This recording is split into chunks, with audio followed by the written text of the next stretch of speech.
Tuesday Seventh-day Adventist, a revival of original Adventism and ancient Christianity, presents Escape for Thy Life, a program explaining prophecy,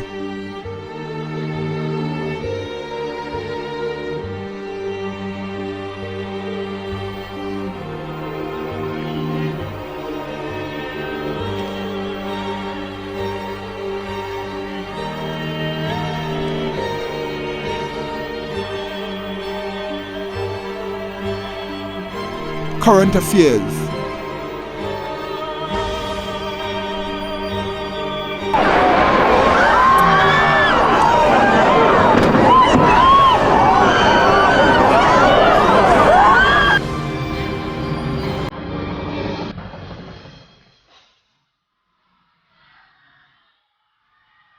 theological issues,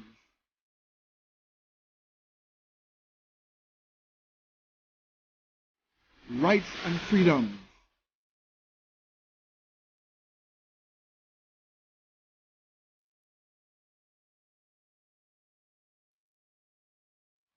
health issues,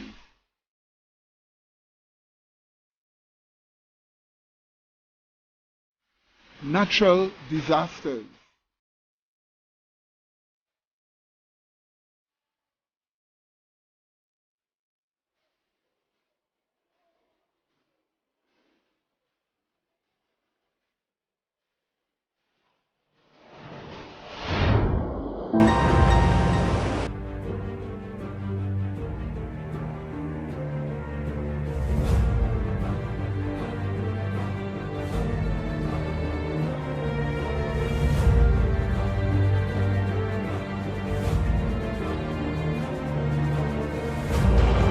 comparative religion,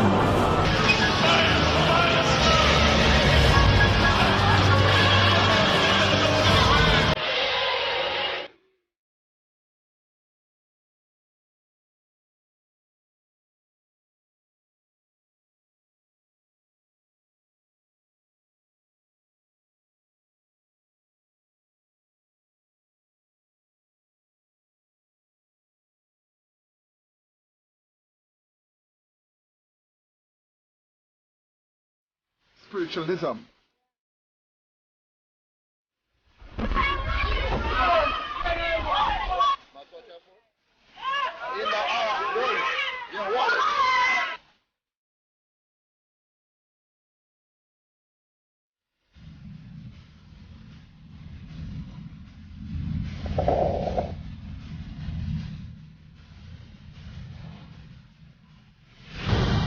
pioneer history,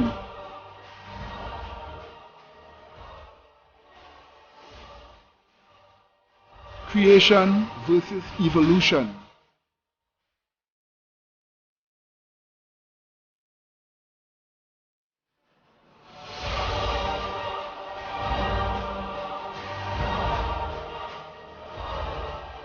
escape for thy life. Good day. This is Brother Medina for Tuesday Seventh-day Adventist, and please let us start with a word of prayer. Gracious, loving Father, please be with us as we enter into this presentation. Help everyone listening to be truly warned and to be blessed and to take charge of their health before it is too late for them. These mercies we ask of you through Jesus Christ our Savior. Amen. Well, today our topic is vaccine-related illnesses. Vaccine-related illnesses, VRI. And vaccines today cause various illnesses upon people because of the ingredients that have been placed in vaccines. The actual person who receives a vaccine does not know what they are taking into their bodies. This study is to help you to be careful and to observe and to find out what you are taking in your bodies and to take proper care of your health. So we want you to start off by looking at this clip. There are some facts about vaccines that the mainstream media isn't telling you. but that's not going to stop me from sharing them with you. These are 10 facts that vaccine companies don't want you to know. Fact number 1. Vaccine sales translate into big profits for vaccine manufacturers, making them billions of dollars each year. For example, the manufacturer Merck made $5.27 billion in 2012 from the sale of its vaccines, one of which includes Gardasil, an HPV vaccine which has been linked to side effects including multiple sclerosis and brain inflammation. Fact number 2. Vaccines are not natural. Vaccines are a man-made drug with dangerous and toxic substances. Some of these substances include thimerosal, aluminum, formaldehyde, animal matter, and live viruses. It is important to consider that every time you inject your child or yourself with a vaccine, you are actually putting a pharmaceutical drug into your body. Now I will give you some adverse side effects of some vaccine ingredients, starting with thimerosal, which is commonly found in the flu shot. Thimerosal contains mercury. Exposure to mercury can be particularly hazardous for pregnant women and small children. During the first several years of life, a child's brain is still developing and rapidly absorbing nutrients. Even in low doses, mercury may affect a child's development, delaying walking and talking, shortening attention span, and causing learning disabilities. Less frequent, high-dose prenatal and infant exposures to mercury can cause mental retardation, cerebral palsy, deafness, and blindness. In adults, mercury poisoning can adversely affect fertility and blood pressure regulation and can cause memory loss, tremors, vision loss, and numbness of the fingers and toes. A growing body of evidence suggests that exposure to mercury may also lead to heart disease. Yes, my dear people. Wasn't that terrible? Yes, it was. Now we are talking out here in nature because nature is very good for our health. Instead of the claustrophobic and warm environment of a studio, nature with the birds singing, with the insects in the bush, is so beautiful for all of us, and it is very good. What is natural is always good for us. But you see, there are important things we need to know with regard to vaccination, because in the Bible there is a profession that is called sorcerer or sorcery, and sorcery is done by sorcerers. This in the Bible is identified as a very bad thing, because we are told those that are doing it will be banished and destroyed in hell forever. If we look at Revelation chapter 21 and verse 8, here is what we are told, I quote, "But the fearful and unbelieving and the abominable and murderers and whoremongers and sorcerers," there is the word, "and idolaters and all liars shall have their part in the lake which burneth with fire and brimstone, which is the second death." End of quote. And so we see sorcerers will also be in hellfires. Now the actual word for sorcerer there is the Greek word pharmakia. And we want to read for you from Dr. Spyros Zohadiates, the Complete Word Study Dictionary, New Testament, page 1437 to page 1438, what the word means. I quote, "Sorcerer, pharmakia, a drug which in the Greek writers is used both for a curative or medicinal drug and also a poisonous one." Note this, drugs that poison the people. It continues, "Pharmakia means the occult, sorcery, witchcraft, illicit pharmaceuticals." Notice this, illicit pharmaceuticals. Trance, magical incantations with drugs. End of quote. What are we being told here? We are being told that drugs that do damage to the human being are illicit, and it is sorcery. Today we call it pharmaceutology. And this is what we are looking at here, because vaccines are drugs also. Sorcery is just dangerous. Pharmaceutism is just dangerous. It's a dangerous use of drugs. However, while we are talking about vaccines, and autism is not our exact topic, we refer to autism because it is one of the most common vaccine-related illnesses that are existing. And we want you to listen very carefully to this expert because we are only giving you authenticated knowledge that have been proven to be true in our research. So we want you to listen to this doctor as he explains the horribleness of vaccines. Pay attention to this clip. Autism is a behavioral or psychiatric diagnosis with symptoms that include lack of eye contact, an inability to speak, or poor social interactions. Unfortunately, the real problem with the vast majority of children diagnosed with autism is that they were poisoned beyond what their bodies could process at a critical point in their development. For some, the poisoning came from pesticides or volatile organic compounds, but for most, it was a soup of toxins and immune system disruptors found in vaccines, including the most deadly non-radioactive element on Earth, mercury.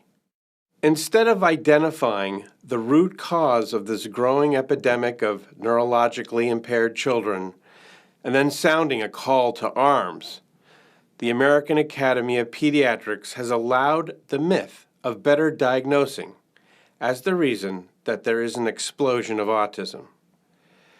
During the Center of Disease Control and Prevention's Simpsonwood meeting in the year 2000, it was revealed to the American Academy of Pediatrics and all of the pharmaceutical companies that the mercury in the preservative thimerosal was causing speech delays and learning disabilities in children. Unfortunately, this information was not shared with the public. The American Academy of Pediatrics feared the bad news about mercury in vaccines was going to become public.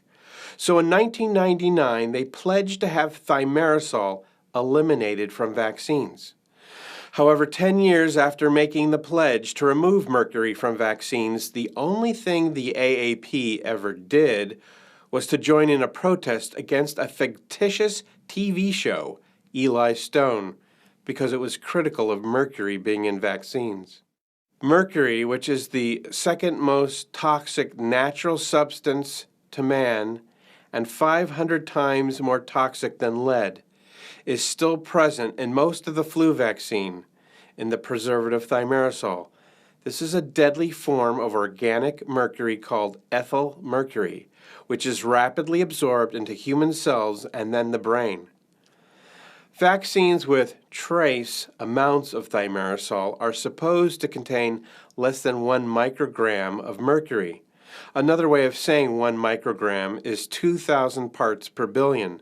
Now, 1 microgram, or 2,000 parts per billion, may not sound like a lot until you understand just how poisonous mercury really is. 2 parts per billion of mercury is the U.S. Environmental Protection Agency's limit for drinking water. 20 parts per billion of mercury will destroy membrane structure of nerves. If there is 200 parts per billion of mercury in a liquid, the EPA classifies that as hazardous waste. In the United States, from 1991 to 2001, the multi-dose hepatitis B vaccines administered at birth contained 25,000 parts per billion of mercury. And there were 50,000 parts per billion of mercury in the multi-dose DTP and Haemophilus B vaccines administered to children 8 times in the 1990s. These toxic multi-dose vials continue to be used with the approval and encouragement of the World Health Organization throughout the world. For years, the Infectious Disease Division at the CDC said the reason for the dramatic increase in autism is due to better diagnosing and greater awareness. They have encouraged those like the AAP to create uncertainty by publishing articles that are less than truthful. Instead of being the advocates for children that they pretend to be, The AAP shamefully plays along, perhaps encouraged by vaccine manufacturers who significantly contribute to the AAP's yearly budget. I have discussed mercury as being the chief culprit in the poisoning of a generation of children, most of whom are still under the age of 18. But the contents of vaccines are a toxic soup of ingredients that have never been safety tested appropriately. Vaccines are designed to upset the immune system, and ingredients like polysorbate 80, which is known to cause anaphylactic reactions in some people, as well as aluminum, MSG, DNA of aborted human embryos, and viral contaminants we know to cause cancer in animals, are all part of what is injected into infants, babies, and children. For example, the mandatory immunization schedule will cause a 2-month-old child to receive 49 times the FDA safety limit of aluminum. Many children can handle this toxic soup of ingredients and get through it unscathed. Others may wind up with allergies, ear infections, weakened immune systems, or autoimmune conditions. Yet others can't handle the toxins at all and instead develop neuroimmune problems that forever impair their nervous systems. These children develop a brain disease called encephalopathy. If we now have better diagnosis of autism, then we should see a higher incidence of autism in older adults. However, there are no studies that have found these previously undiagnosed or misdiagnosed autistic adults among older Americans. They simply don't exist, except in very small numbers. And that is because older Americans were not given the great numbers of vaccines that the children of today are being given. A genetic epidemic cannot exist, and therefore the increase of autism has been linked to the increase in an environmental exposure. This is now accepted as the probable cause. So the next logical thing to do is to trace all toxic exposures to their source. We live in a world ruled by corporate interests and agendas that are not in the best interests of the citizens on this planet. The type of mercury used in vaccines has never been safety tested by the federal government for toxicity in humans. This is an unconscionable oversight failure at best. And at worst, it is an example that we have left consensus reality to be created by liars, thieves, cheats, killers, and the junk scientists they employ. How it came to pass that the AAP joined these rogues and became an active participant in this skullduggery is beyond reason, and even beyond greed. They have remained silent as mercury-laden vaccine continues to be exported and used in all third world and second world countries. Yes, my dear people, an experiment was done with mercury to see how it affects the brain. This was done in a university, and they have clear evidence that it retards the development of the brain, especially in developing children. Now, mercury is one of the ingredients in vaccines. So we want you to take a look at this clip which explains the experiment that took place with mercury. How mercury causes brain neuron degeneration.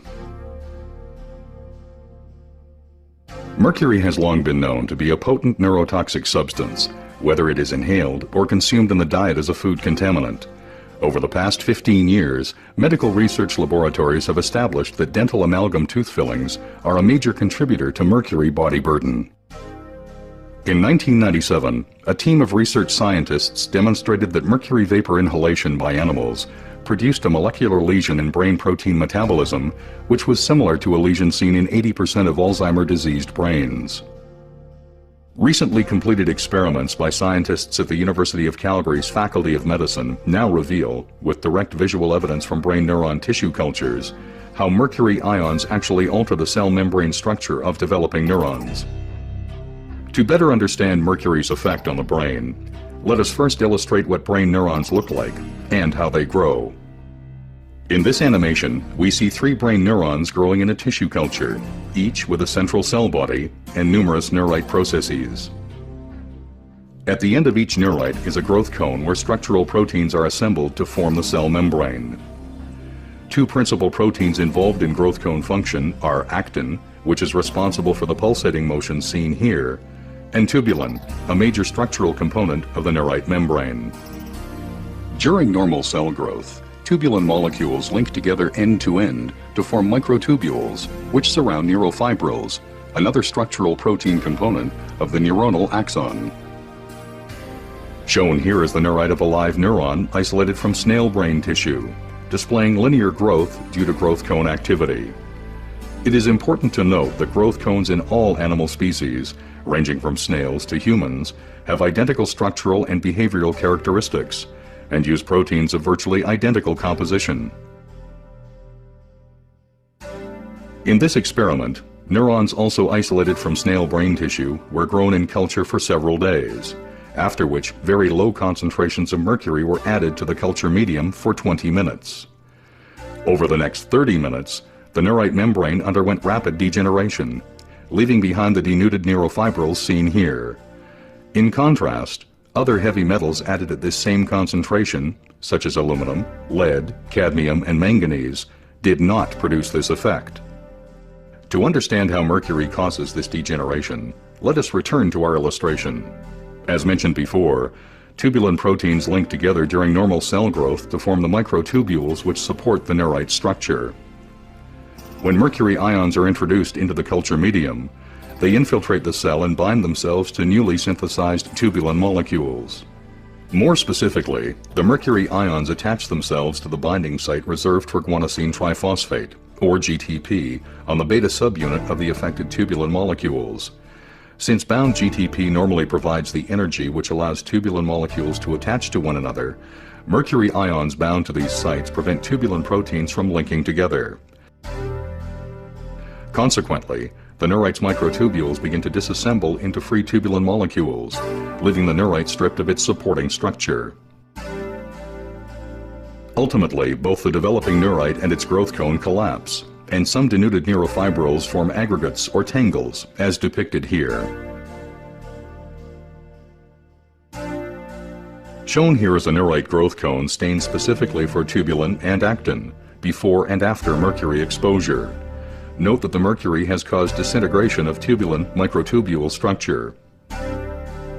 These new findings reveal important visual evidence as to how mercury causes neurodegeneration. More importantly, this study provides the first direct evidence that low-level mercury exposure is indeed a precipitating factor that can initiate this neurodegenerative process within the brain. Yes, my dear people. And then we have been told that vaccines are safe. They tell us vaccines are safe for you, and studies show that they are harmless. What they are not telling you is that the studies show that they are harmful and that they are dangerous, and those studies have been hidden from people. People have been paid off by the pharmaceutical corporations to cover and to hide these facts and to lie to the public. We bring you one such clip of the many that shows you those lies. Over a decade ago, Dr. Scott Montgomery and I put forward a hypothesis for MMR vaccine and autism. The age that you receive the vaccine influences the risk. This makes sense. For some infections like measles, the age of infection changes the outcome. We shared this hypothesis with vaccine officials, members of the Centers for Disease Control at meetings in Washington, D.C. and Cold Spring Harbor. A group of senior vaccine safety people at the CDC studied it. It panned out. We were right. At least partly. By November the 9th, 2001, nearly 13 years ago, senior CDC scientists knew that younger age of exposure to MMR was associated with an increased risk of autism. In 2004, they published, but they hid the results. It's the lowest point in my career that I went along with that paper. And I went along with this. We didn't report significant findings. MMR was declared safe. The IOM has evaluated this issue back in 2004 and again most recently in 2011. And their conclusion, again, it was not just looking at the work that was done at CDC, but with a total body of evidence, was suggesting that vaccines and their components did not increase the risk for autism. What Dr. Colleen Boyle, a co-author of that blighted paper, did not tell Congress is that she and her colleagues had deliberately concealed the autism vaccine link from the Institute of Medicine and the public. Ironically, they even received an award from the Secretary of Health and Human Services for this work. So troubling was the fraud that one of the CDC researchers broke ranks. Eventually he made contact with Dr. Brian Hooker, father of a vaccine-injured child with autism and a vaccine safety researcher. I received a phone call out of the blue. It had a 404 area code, so I knew it was from the CDC. Lo and behold, it was Bill Thompson. He had much to confess. I'm completely ashamed of what I did. I have great shame now. I was complicit, and I went along with this. Dr. Thompson had appointed me his priest. And when he appointed me his priest, then he started confessing. And we have had many, many phone exchanges. We've exchanged dozens of emails, and he has released quite compelling information regarding fraud and malfeasance in the CDC. We didn't report significant findings. Thompson sent Hooker information that was never intended for public scrutiny. From their own data sheets dated 2001, Dr. Hooker analysed the CDC's results, and he found the same risk for autism that the CDC scientists had themselves identified. It's all there. It's all there. He confronted Thompson. He has expressed significant remorse for lying, for burying data. I have great shame now when I meet families with kids with autism, because I have been part of the problem. This week, August the 10th, 2014, Dr. Hooker published the real findings. A 340% increased risk of autism in boys receiving the MMR on time compared with those receiving it later. 13 years and tens of thousands of children later. But as I've said, Dr. Montgomery and I were only partly right. The risk of autism from early MMR vaccination was seen in black children, black boys. Those boys, for some reason, are at very high risk. Consistent with the CDC's own findings, the rate of autistic regression in black children is reported to be twice that in white children. Oh my God, I cannot believe we did what we did. He knows that he's culpable for permanent damage of a large, significant portion of the population in the United States. The higher-ups wanted to do certain things, and I went along with it. Dr. Frank DeStefano, Dr. Marsha-Lynn Jurgen-Alsop, Dr. Colleen Boyle. They knew. They let it happen, and they could have stopped it. Yes, my dear people, now you see why it is so terrible for people's health. Now you see why sorcerers will be destroyed in hellfires, because they have lied to people. They have lied over and over, and they have covered up. That's why the Bible tells us this about sorcerers, which are pharmaceutics. In Revelation chapter 22, verse 14 and verse 15, here is what we are told, I quote, "Blessed are they that do his commandments, that they may have right to the tree of life, and may enter in through the gates into the city." Now here comes the part. "For without are dogs, and sorcerers, and whoremongers, and murderers, and idolaters, and whosoever love it and make it a lie." End of quote. So in the holy city, the New Jerusalem, will be the righteous people, those that have kept God's commandments. And outside of the city, where fire will come down and destroy the wicked, according to Revelation chapter 20, will be found certain classes of people, including sorcerers or pharmaceutists, who will be destroyed for all the lies that they have perpetrated, for all the destruction they have done to the human family. And this is the reason why all we are telling you is to take good care of your health, to be carefully observant Observe what you are allowing them to put into your bodies. Protect your children. Protect yourself. Find alternative health care. Find a way to take good care of your health. There are many ways that can actually help you. Find it out and don't subject yourself to this constant poisoning of your blood, poisoning of your body, destroying of your life, making you unhappy, making you uncomfortable, and making you sick. May God have mercy upon you, that you make the right decisions and that you choose to follow the right position with regards to your health. All that we have said to you, we have said simply for the sake of blessing you, of helping you, and you have the right to know these truths. And that's why we have said them to you, because you have the right to know them. So may God bless you as you make the right decisions. In Jesus' holy name, amen.